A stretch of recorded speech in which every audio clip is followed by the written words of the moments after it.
Donald and Douglas are a pair of Caledonian goods engines that work in the Scottish region of British railways. They are kept busy and work hard together, often double-heading trains. Although they were friendly, the other engines were wise to not get on their bad sides, as they would give rather horrific threats if anyone did. Whether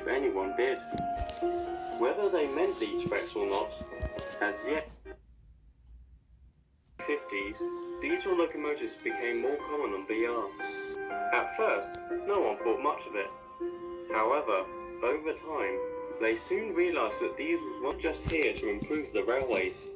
They were here to replace. One of these was a Class 42 warship that came from a factory in Barrow.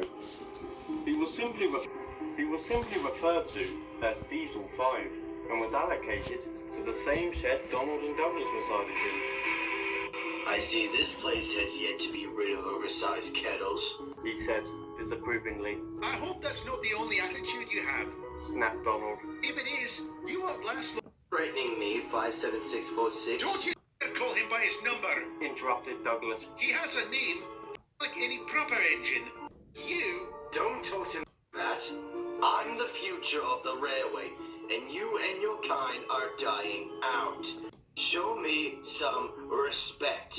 We only give respect to those who give it back, and you have shown no such thing since arriving. Before the engines could exchange any more insults, Diesel 5 was called to pull the goods train and left. The twins were furious. Who does that shoebox on wheels think he is? What should we do? Pondered Douglas. I'm not sure. He's only given words so far. But if he does something to us, or anyone else, then we'll think of something. Diesel 5 and the twins. A day went by, and there had been no more confrontations between Diesel 5 and the twins. Unfortunately, this wouldn't be the case for long. Quay at a harbour. Douglas was on a quay at a harbour. He had just delivered some trucks filled with stone, and they were currently being unloaded. Soon they had finished, and Douglas prepared to reverse out of the quay. Suddenly, he felt a bump from behind and began rolling towards the edge. His driver slammed on the brakes, and Douglas screeched to a halt, just as his first pair of driving wheels left the rails. Help! Someone help! Luckily, Donald, who was nearby, came to his aid, and after being coupled up, pulled Douglas to safety. Oh, thank you, Donald. Thank you. What happened, Dougie? Did your brakes fail? No, someone pushed me from behind, but I don't know who did it. Thanks to them, Diesel 5 was watching them, cursing under his breath. Damn, I was so close to getting rid of him. Later, the twins were resting on a siding, still shaken over what happened. Douglas decided to take his mind off it by surveying his surroundings. He noticed a little tank engine sleeping in an open shed. All of a sudden, it was bumped from behind and began rolling down the line towards a quay. Both twins were shocked, and as Douglas watched on, unable to move in time, Donald looked back at the shed. There, standing at the back, was Diesel 5, smirked on, unable to move in time. Donald looked back at the shed. There, standing at the back, was Diesel 5, smirking. Before anything, the tank engine rolled towards the edge of the quay and plunged into the deep, cold sea. None of the cranes were long enough to pull the little tank engine from the water, and even though they could call one that was, it would be far too late when it arrived. The engine was lost forever. Donald and Douglas didn't know what to think. On one half, they were sad for the loss of that engine, but on the other hand, they were enraged. So you saw Diesel 5 behind the shed? Douglas asked. Aye, we both heard a bump when that engine began moving. I think we both know what happened. Both twins noticed something.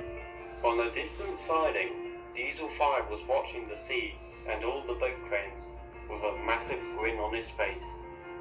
It was now obvious.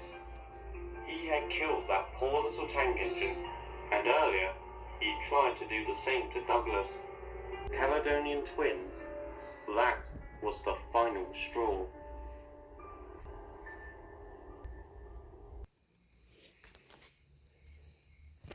That evening, Diesel 5 was in a goods yard preparing to leave. He had just delivered a train there and was currently filling up on fuel. When he finished, his driver entered the cab and they were on their way. Neither of them noticed a certain pair of engines on a siding watching them. It's a shame you weren't able to get rid of that Tinder engine, Diesel 5's driver said. Indeed. I'm sure I'll have another chance. He was interrupted by a spluttering sound from his engine, and before long, he came to a complete stop. What happened? I don't know, replied the driver. You're not working anymore. The driver got out and inspected Diesel 5, but there was nothing wrong. Well, we must have taken bad fuel. I'll have to run back and phone for help. The driver then proceeded to jog up the line, back to the yard, where he would find the nearest signal box. Diesel 5 was all alone. He began to hear the puffing of a steam engine from behind.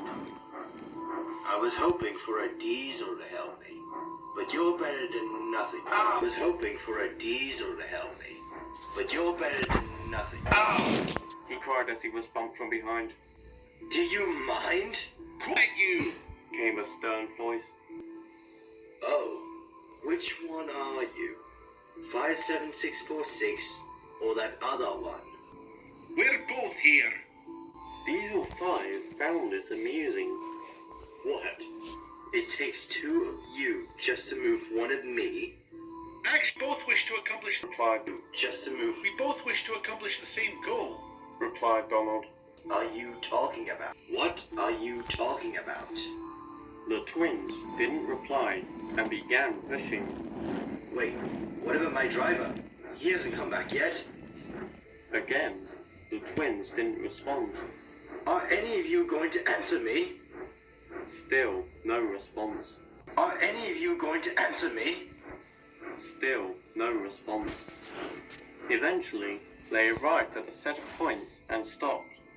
Diesel 5 watched as one of the drivers jumped from the cab and switched them.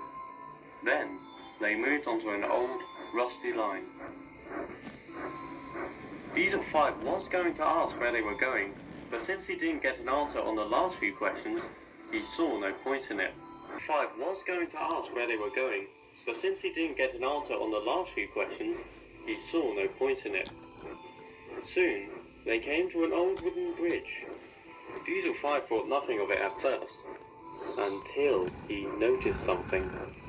There was a large gap between both ends of the bridge, meaning it had collapsed. Can you two stop? The bridge is out.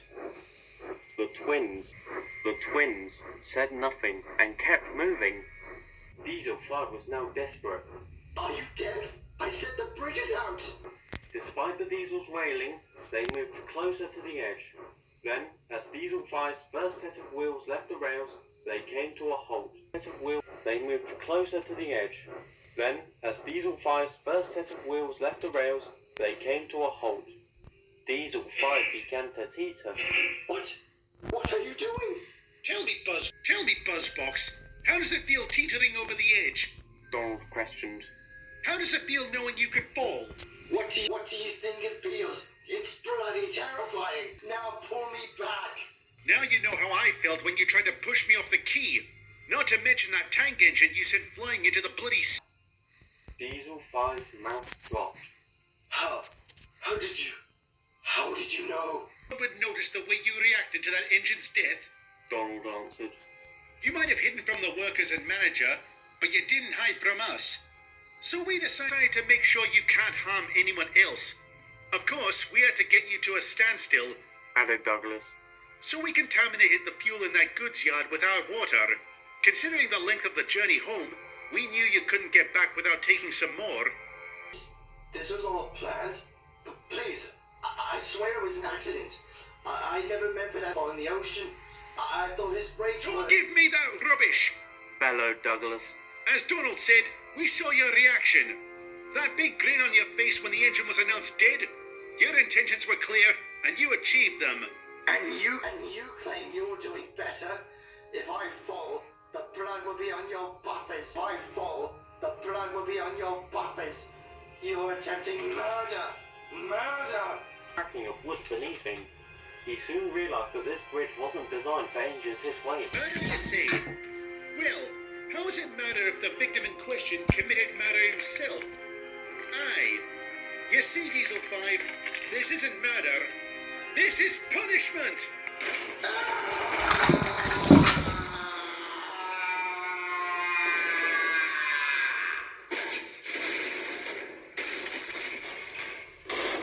A loud, horrific scream was the last sound Diesel 5 made as the bridge fell to pieces and he plunged into the rocks below.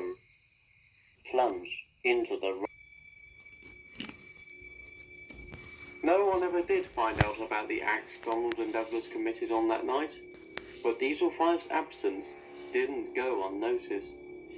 His remains were eventually discovered by a breakdown gang, all of which were taken to crew for scrap. The workmen assumed that the driver left the engine to do something and forgot to put the brakes on properly, resulting in him rolling on his own. That was until the driver himself told them about the breakdown and that it must have been contaminated fuel, which was later confirmed by an inspector. In the end, no one had an answer to what happened to Diesel 5 that night. At one point, he was on the main line, and the next, at the bottom of where a bridge once stood. Shortly after the incident, some shocking details regarding Diesel 5's life on BR were recently uncovered. After hearing reports from eyewitnesses, Donald and Douglas discovered that tank engine at the harbour was the 5th victim to Diesel 5. He was the cause of the deaths of 4 other steam engines, either by being pushed into the ocean or down large hills. It was also revealed that his driver had allowed him to commit these horrible deeds and was promptly arrested. After that, more was said on the matter. The death of Diesel 5 was still a mystery, but considering his crimes, no one thought much of it. As for Donald and Douglas, they admittedly had some guilt regarding their actions. On one buffer, it might have been wise if they brought Diesel 5 and his driver to the authorities and let them deal with it, but on the other buffer, he had taken the lives of 5 innocent engines, and it would have been 6 if Douglas wasn't saved by his twin. They eventually came to the same conclusion. No matter how it would have went, Diesel 5's fate was sealed. Donald and Douglas remain hard-working to this day, and often together. Despite their stern attitudes, they do show themselves as good-hearted and are friends to many. However, some engines are quick to warn others. If you ever encounter a pair of Caledonian twins known as Donald and Douglas, whatever you do, do not piss them off.